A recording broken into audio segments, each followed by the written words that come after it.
नमस्कार।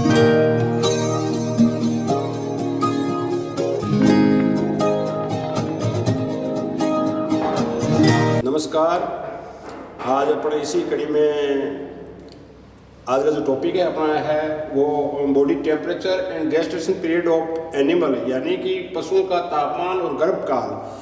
ये एक ऐसा छोटा सा सुरक्षित टॉपिक है एग्रीकल्चर का। एग्रीकल्चर के हर एक कंपटीशन के लिए, चाहे किसी भी राज्य की कोई सी भी परीक्षा हो, इसके अलावा कंपटीशन, जनरल कंपटीशन में भी इसमें से एक क्वेश्चन अक्सर पूछा जाता है और विद्यार्थी कंफ्यूज हो जाते हैं।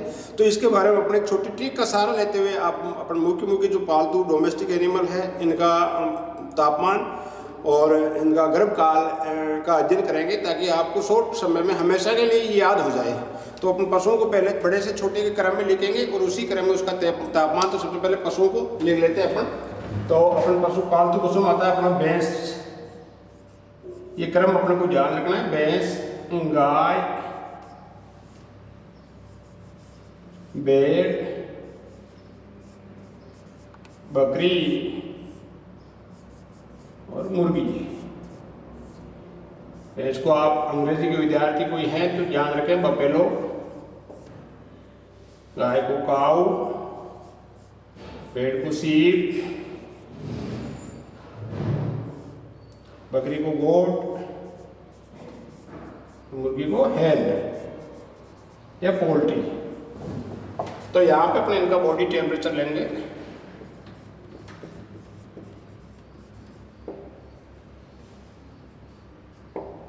और ये आएगा जनरली अपना फ़ारेनहाइट में।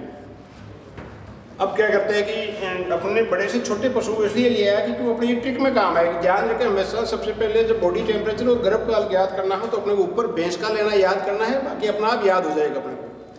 भैंस के जस्ट जो इसके पैरेलल जो जानवर है वो गाय है। गाय के बाद में भेड़, बकरी में भेड़ थोड़ा बड़ा आता है तो भेड़, फिर बकरी और फिर मुर्गी। अब इसी तरीके से बॉडी टेम्परेचर पर अपने को अगर एक जानवर का बॉडी टेम्परेचर ध्यान में है तो अपन पांचों का अपना आप ही ध्यान रख लेंगे। तो अपन भैंस का एक बार ध्यान रखते हैं। तो भैंस का जनरली जो बॉडी तापमान होता है वो 100 से 101 डिग्री फ़ारेनहाइट होता है। तो अपने 101 थंब रूल के हिसाब से 101 डिग्री फ़ारेनहाइट बॉडी टेम्परेचर लेते हैं। अब क्या करते हैं कि भैंस का 101 डिग्री फ़ारेनहाइट बॉडी टेम्परेचर अपने को ध्यान है, तो आगे का अपने बकरी तक नहीं, यानी भैंस, गाय, भेड़ और बकरी तक आधा आधा डिग्री सेल्सियस तापमान बढ़ाते जाएंगे। तो अब आपको पता रह गया होगा गाय का कितना है। भैंस के तापमान से आधा डिग्री फ़ारेनहाइट ज़्यादा है, और जो भेड़ का है वो गाय के बॉडी तापमान से आधा डिग्री, वैसे ही बकरी का आधा। तो गाय का हो गया 101.5 डिग्री फ़ारेनहाइट। फिर भेड़ का इसमें आधा जोड़ दो, तो 101.5 में आधा जोड़ेंगे तो अपना हो गया 102 डिग्री फ़ारेनहाइट। फिर बकरी का 102.5 डिग्री फ़ारेनहाइट। और इसी तरीके 4 का आ गया तो अपन क्या करेंगे कि मुर्गी का जो बॉडी का टेम्परेचर होगा वो 100 तो है, 100 से ऊपर की जो संख्या है इनको जोड़ के और 100 के प्लस कर देंगे तो मुर्गी का बॉडी टेम्परेचर। तो जोड़ो देखें, तो 101 में 1 और 1.5, 2.5 और 2 4.5 और 102.5 2.5। सॉरी, अपन ने जो बकरी का लिखा 102.5 डिग्री फ़ारेनहाइट।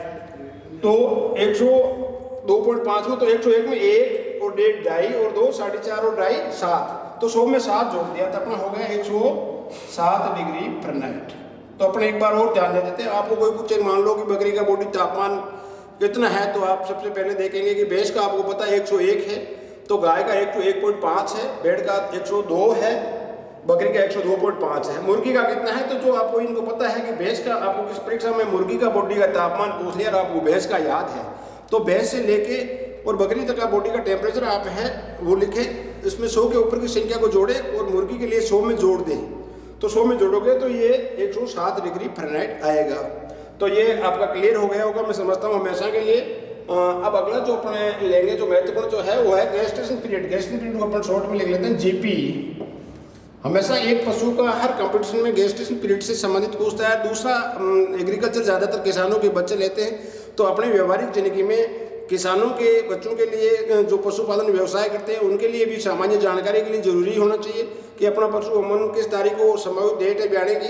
तो इस हिसाब से भी अपने ये महत्वपूर्ण हो जाता है अपने लिए।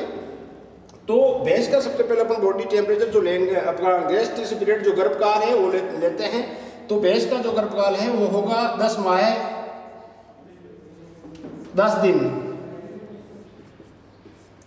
इसी तरीके से गाय का 9 माह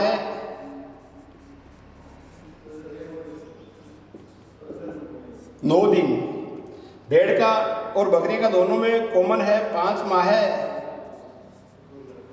और प्लस माइनस 5 दिन, 5 माह और प्लस माइनस 5 दिन। यही बकरी का होगा 5 माह प्लस माइनस 5 दिन, और मुर्गी का जो है वो होगा 21 दिन। अब क्या होगा कि आपको पूछा जाए कि भैंस का भैंस का जो गेस्टेशन पीरियड है वो कितना होगा, तो अपने को ये बताना है कि भैंस का गेस्टेशन पीरियड है वो 10 माह 10 दिन, यानी कि दिनों में पूछ लिया जाए तो इसको 10 माह 10 दिन को दिनों में कन्वर्ट कर लो सीधा। 10 महीने के 300 दिन हो गए और ऊपर के जो 10 दिन जोड़ दो वो 330 दिन हो जाएंगे, 310 दिन हो जाएंगे, 310 दिन। इसी तरीके से गाय के जो दिनों में आ गया, परीक्षा में आ गया गाय का जो गेस्टेशन पीरियड है वो कितना है, तो 310 दिन है, 279 दिन है, 150 दिन है या 114 दिन है। तो आप देख लो 9 माह 9 दिन, 9 माह में 9 3 27 270 और 9 दिन ऊपर के, यानी कि 270 में 9 जोड़ोगे तो 279 डेज। और भेड़ बकरी का 30 पाउंड की 150 और प्लस माइनस है 5, यानी कि 5 जोड़ के 5 घटाओगे तो वापस 150 ही आएगा। तो भेड़ बकरी में 150 दिन कॉमन है, किसी में 1-2 दिन कम ज्यादा हो जाता है, 150 दिन। और मुर्गी का जो हैचिंग पीरियड इसको बोलते हैं, अपने हैचिंग पीरियड भी बोलते हैं, कोई गेस्टेशन पीरियड नहीं, जो यानी कि अंडे से जो चूजा बाहर आने के दौरान जो जितना समय लगता है उसको अपन मुर्गी का गेस्टेशन पीरियड बोलते हैं। मुर्गी के अंडे से मुर्गी का चूजा है वो जनरली 21 दिन बाहर आता है। तो ये एक छोटा सा टॉपिक है, अपन ने टच करने की कोशिश की कि जो मुँह के पालतू पशु हैं उनका बॉडी का टेम्परेचर क्या है, इनका आपके गेस्टेशन पीरियड क्या है। इनके अलावा कई बार आपको पता होना चाहिए ऊँट का बॉडी टेम्परेचर, ऊँट पता है वैसे पता नहीं है, आपको ये पता है कि बड़े जानवर का बॉडी टेम्परेचर छोटा कम होगा।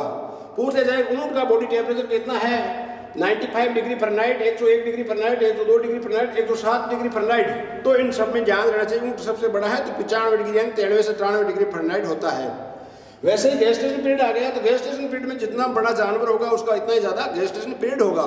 तो जनरली ऊँट का जो गेस्टेशन पीरियड है वो होता है 13 माह 13 दिन का, यानी 13 माह 13 दिन। किसी विद्यार्थी को ध्यान रहता है, कई बार नॉलेज के लिए होता है कि बच्चों के दिमाग में आता होगा सर ने ऊँट का नहीं बताया, तो ऊँट का जो गर्भकाल है वो 13 माह 13 दिन यानी लगभग 339 390 और 13 यानी 403 दिन के आसपास इनका होता है। नो डाउट 13 माह 13 दिन है, 5 7 10 दिन आगे पीछे हो सकता है, तो वहाँ के रहन सहन के अनुसार, खान पान के अनुसार, न्यूट्रिशन है, जो इन्वायरमेंट है उसके आधार पर गेस्टेशन पीरियड भी 2-5 दिन आगे पीछे हो सकता है, लेकिन थंब रूल के हिसाब से ये ठीक है। तो आपने ये ध्यान से सुना, समझने की कोशिश की। अगली बार अपन और अच्छा टॉपिक लेके आएंगे, तब तक आप इसको एक बार भी देखेंगे तो मैं सोचता हूँ कि एक ट्रिक के तहत सीखने की कोशिश करें ताकि कभी भूलेंगे नहीं। धन्यवाद।